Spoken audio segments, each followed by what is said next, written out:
আসসালামু আলাইকুম। Hello viewers, welcome back to my channel. তো বরাবরের মতো আজকেও একটি সহজ রেসিপি নিয়ে ফিরে এসেছি। তো আজ আমার রেসিপিতে থাকছে পাবদা মাছের চচ্চড়ি। আমার মতো কাঁচা রাঁধুনি যারা আছেন তারা কিভাবে খুব সহজে চচ্চড়িটি রান্না করতে পারবেন সেটি আজ আমি আপনাদের সাথে শেয়ার করব। তো চচ্চড়ি রান্না করার জন্য এখানে আমি 4টা পাবদা মাছ নিয়ে নিয়েছি। আর এখন এর মধ্যে দিয়ে দিচ্ছি স্বাদ মতো লবণ, কিছুটা মরিচ গুঁড়ো আর কিছুটা হলুদ গুঁড়ো। এখন এই মশলার সাথে আমি মাছগুলোকে খুব ভালোভাবে একটু মাখিয়ে নিচ্ছি। যদি আপনাদের হাতে সময় থাকে তাহলে মাছগুলোকে আপনারা 10 মিনিটের জন্য রেস্টে দিয়ে দিতে পারেন।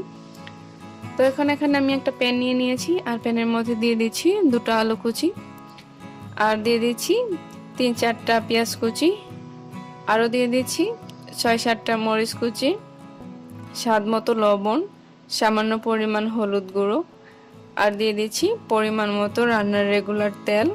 তো আমি খুব বেশি উপকরণ ব্যবহার করব না, এইটুকু উপকরণ দিয়েই আমি আজ এই চচ্চড়িটি রান্না করব।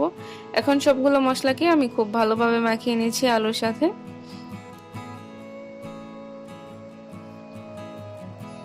তো অলরেডি আমার এখানে মাখিয়ে নেওয়া হয়ে গেছে। এখন এর মধ্যে আমি টমেটো দিয়ে দিব। টমেটোগুলোকে আমি চারদিক দিয়ে সুন্দর করে সাজিয়ে নিচ্ছি যাতে দেখতেও সুন্দর হয়। এখানে চাইলে আপনারা ধনেপাতাটা অ্যাড করতে পারেন। ধনেপাতার গ্রানটা আমার ভালো লাগছে না, এজন্য আমি দেইনি। এখন এর ওপর আমি মাছগুলোকে এক এক করে দিয়ে দিব।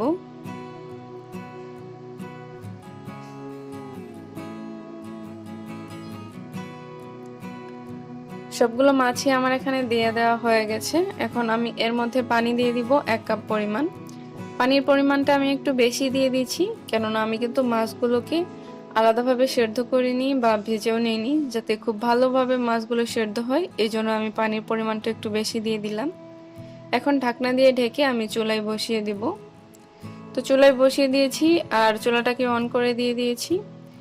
চচ্চড়ি রান্না করতে কিন্তু খুব বেশি সময় লাগে না, এটাকে আমি 4 থেকে 5 মিনিটের জন্য ঢেকে দেব। আর চুলাটা মিডিয়ামে রাখবো, খুব বেশি হাই দিব না। তো 5 মিনিট পর ফিরে আসলাম। দেখতে পাচ্ছেন চচ্চড়িটি কিন্তু আমার এর মধ্যেই রান্না হয়ে গেছে। তো খুবই অল্প সময়ে কিন্তু এই রান্নাটি করা যায়, ঝামেলা মুক্ত। তো আশা করছি আমার আজকের ভিডিওটি ভালো লেগেছে। যদি ভালো লেগে থাকে অবশ্যই একটি লাইক দিবেন, কমেন্ট করতে ভুলবেন না। সম্পূর্ণ ভিডিওটি দেখার জন্য ধন্যবাদ সবাইকে। ভালো থাকবেন।